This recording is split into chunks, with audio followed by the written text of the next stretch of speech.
Hey, it's your girl KB back with another episode review for Real Housewives of Potomac, Season 9, Episode 9, Mediation Nation. This episode picks up where we left off at Wendy's party with Mia B. Lion just talking. The fathers of your children get along. We thought Gordon was the father of all of your children. She tries to play it off like she's talking about her first husband, who was her oldest child's dad. Okay, girl, but he wasn't there. We're not talking about him. Why are you bringing him up? Jacqueline pipes up. Excuse me, I was there.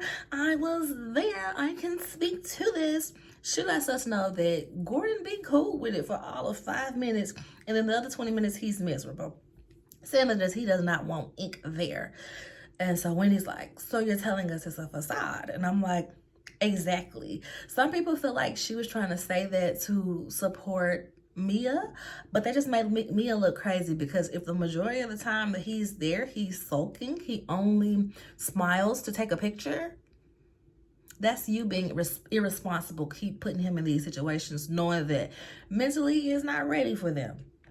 Wendy interrupts him like, y'all, I'm about to get a citation. I said, oh my God, is the party too loud? Did y'all not get music permits? What's going on? Oh my gosh, was y'all not supposed to be filming in this house? What's going on? Why'd you get a citation, girl? And she lets us know that the citation from the mayor is a good thing. It's like, hey, I see you, girl. And so that happens. It's a cute little moment. But Karen was like, leave the citations to me. Can I have anything to myself? I said, Lord Jesus. So also we see Giselle give Stacey and Ashley some insight on their divorce proceedings. Ashley feels like, okay, well, they've been insightful with my stuff, so let me go take them Stacey, because she sounds crazy. And you know, Stacey is looking through everything with rose-colored glasses. She's so naive to the situation. She is just like, well, I know the person that I married, and I know that he wouldn't try to do these things to me. Because they're like, girl, write everything down, know what you want, go in there, not playing around. She insists that this will not be her situation because her and her husband are divorcing amicably. They're like, you might know your husband from where you married him, but the him today and the him that will be going through a divorce trying to protect his assets, you don't know that man, okay? You don't know that man. She says, Giselle tells her, before mediation, you need to write down everything that you want for you and your child. And she's just in her confessional like, you know, I appreciate the advice, but you know, our situations are different and they don't really know my situation. So, you know, that's just, you know. And girl, clearly you don't know your situation either, because later on, and I'm skipping around, but this is what we do. Later on, we see that Stacey found out that there was, when she went to mediation, all type of stuff in her name that she did not know about, all type of accounts. It was just all types of craziness that she did not know about. So she's kind of feeling like taken aback because, oh my God, not that y'all was right. Not that y'all was right. And my husband is one of these sneaky men too. I said, girl, the fact that she didn't know what was going on in the household as far as bills and stuff, because it doesn't sound like they have anything like missing or late or anything. It's just the fact that he was putting stuff in her name and she didn't know what was going on. So it's like, so that means you probably wouldn't know how much money that man make to know what you need to be asking for. Girl, bye. Bye. This alerts Wendy, and Wendy's like, well, I too have not seen the mortgage or paid a bill in like 15 years, and I don't know what's going on, and Eddie's in charge of all of that, and not like I'm planning to get a divorce or anything, but hearing y'all say this makes me want to go home and figure these things out too. I need to know. Kids, we see Karen and her daughter is in town. They go out to lunch at this cute little bakery tea shop. Raven always looks like she has never been around any black people. Y'all catch that? Y'all get what I'm saying? Like her style just, and I get it. It's not even like, oh, I expect her to be ghetto or something. Never, because Karen's not ghetto.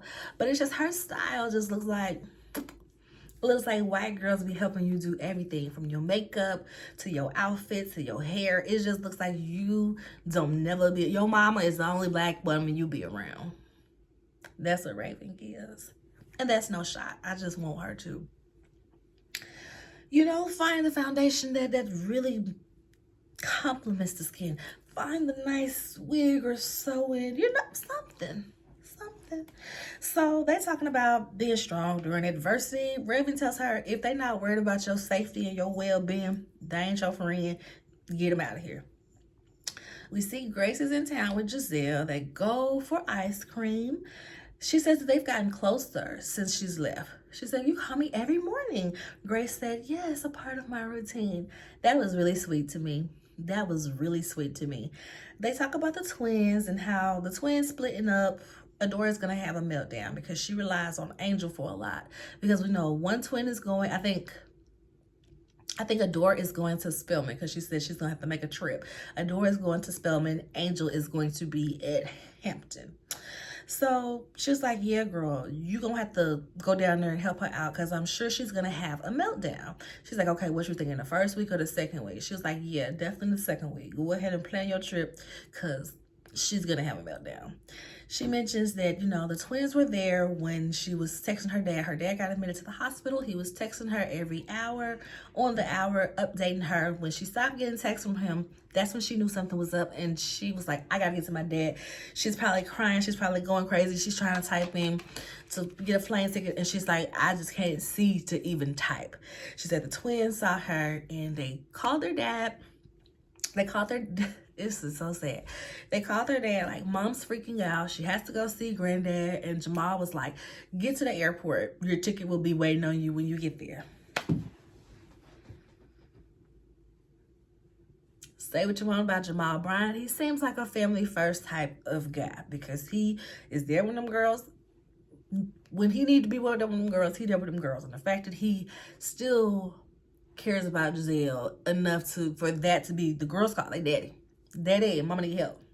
And he sprung into action. Your ticket will be waiting for you. Okay. So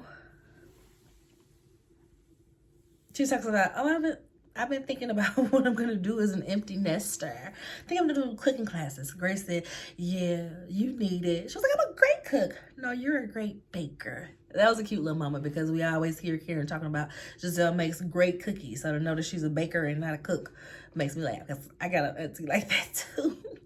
We see Kiana. This scene ain't do her no favors. She is, she's at work with her boyfriend and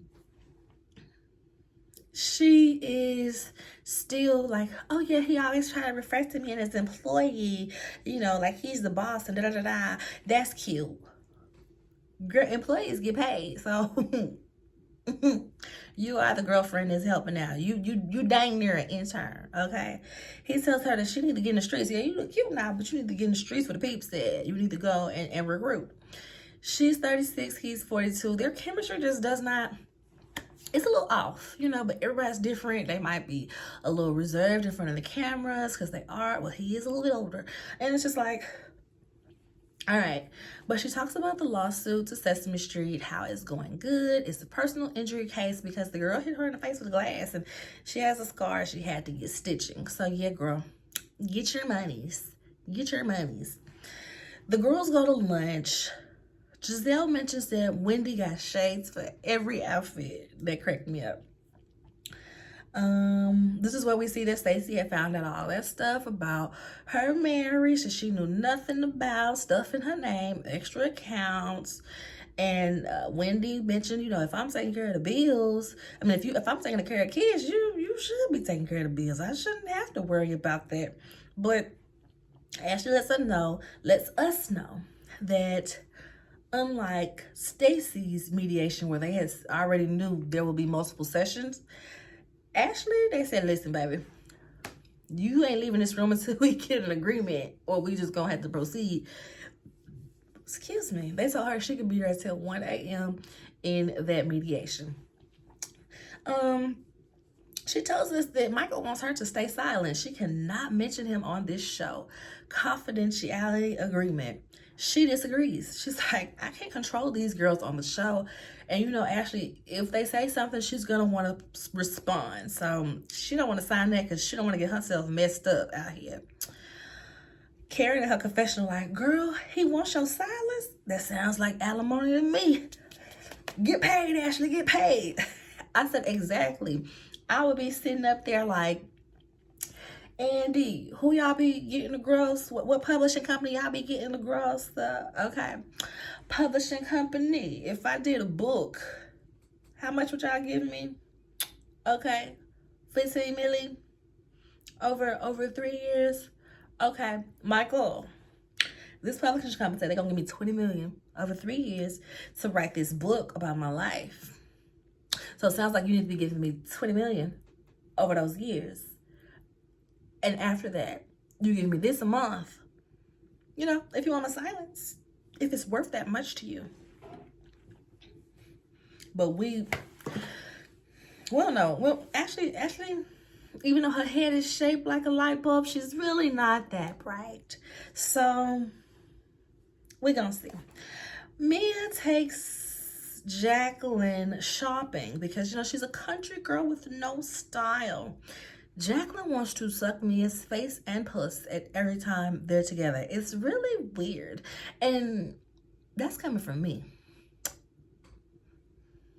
If you from around here, y'all know me. So it's annoying. She's like, oh, I kiss you, but you know, da da da. It was just so annoying.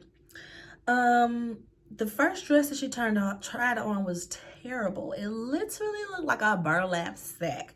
It was awful. The second fit was given, I'm a Miami drug mommy. It looked very Mia. It looked very Mia. I was like, Mia, you the last one to be talking about somebody's fashion because you're not all that fashionable yourself, boo-boo. But, you know, it is what it is. Mia says that Giselle must be obsessed with her from calling her about playing with G's mental. Mia don't think it was appropriate for her to bring up. I said, Mia, you have a barometer of what's appropriate and what's not appropriate? Because it seems like it's broken every time you're on our screen, especially when you bring children into it. I ain't bring no drink. Ashley does this repelling mess. Was it repelling? When you go down the side of the building? She invited all of us to attend. I promise you we don't care. The ladies are there. They bring their children. The children are adorable. This is probably the only reason I dealt with the repelling part of the scene. Because we saw the kids running around being cute. She's nervous, but she gets it done. During this time, Mia pulls Giselle to the side because she does not like her reaction to her telling these tales, you guys. Giselle says that she said, well, Gordon and Elf on the Shelf, I'm surprised that she has time to worry about me. I said, not Elf on the Shelf. Mind you, I'm doing Elf on the Shelf for the first time this year, so I immediately just saw Ink sitting there with his legs swinging, like sitting on the shelf, I ain't understand that, but it was funny. Mia ends up being like, oh, so you just act like you're the perfect mom and you act like your girls are perfect angels when they were sneaking boys in a house in DR. And Giselle was like, that didn't happen, girl. What are you talking about? And she further explains, like, no, when we were in the DR, you caught your girls taking boys in the house and you told me not to mention it to the group. Giselle was like, yeah, I caught a boy on the Ring camera. Because the girl's like 16, 17. What are we going to do? She's out of town. What? Girl, everyone is really disgusted at Mia for bringing this up. And I said, okay, this makes perfect sense. This is what everybody is team get Mia out of here for now. Because if you look at these current interviews, everybody's just like, Mia did something that is unforgivable. It's disgusting. It just wasn't right. And we don't stand for that. So this is clearly that. And I would not be surprised if this cost Mia her spot on the show. I would not be surprised because, girl, what were you thinking? What were you thinking, my girl? And it was just so ill-placed. It's like, oh, you want to talk about me and my kids? I'm going to talk about you and your kids. It's like, girl, no. We're talking about you platforming your children as your storyline. There's a difference in what is going on over here. But if that's how you want to set it up, child, I guess. But Mia, everybody's disgusted with Mia. I'm sure they already feel like she's declassing the franchise. Freaking fraud, her and Jacqueline. And well, her and Ashley really take them. Take them both. Both of them can go. Freaking fraud. They're declassing the show. Okay, that's how I feel in my Nene voice.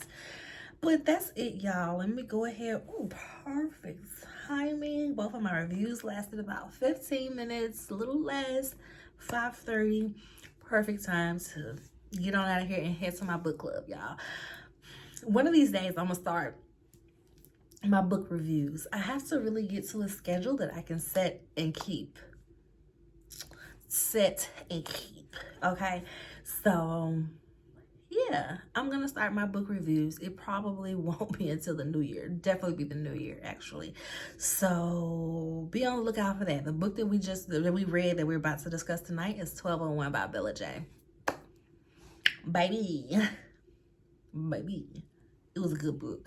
So let me go ahead and get off of here and get to that. I hope y'all enjoyed the review. Make sure you like the video, subscribe to the channel, thumbs up me, comment me, let me know what you think about the show and the review. Until next time, bye.